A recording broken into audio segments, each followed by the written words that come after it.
কুমিল্লা নগরীতে জনপ্রিয় ইউটিউবার রাফসানদার ছোট ভাই খ্যাত ইফতেখার রাফসানের ড্রিঙ্কস ব্লু তৈরির কারখানায় অভিযান পরিচালনা করেছে ভ্রাম্যমাণ আদালত।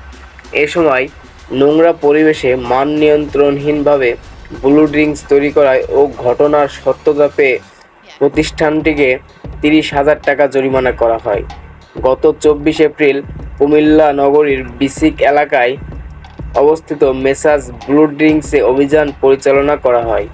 শুক্রবার ১৭ মে ওই খবরটি নতুন করে সামাজিক যোগাযোগ মাধ্যমে ভাইরাল হলে বিষয়টি নতুন করে আলোচনা সৃষ্টি করে।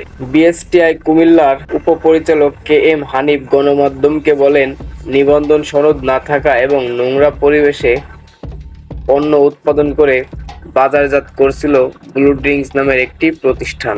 পরে জেলা প্রশাসনের নির্বাহী ম্যাজিস্ট্রেট ফারহানা নাসরিন ও বিএসটিআইয়ের ভ্রাম্যমাণ আদালত ৩০,০০০ টাকা জরিমানা করে।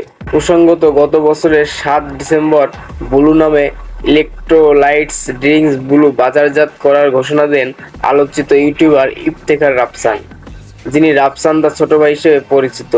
তখন লিচু ও তরমুজের ফ্লেভার নিয়ে ২ ক্যাটাগরিতে তারা দেশের বিভিন্ন পয়েন্ট বাজারজাত শুরু করে। এরই মধ্যে সম্প্রতি ব্লু লেবুর ফ্লেভার বাজারজাত করেছে।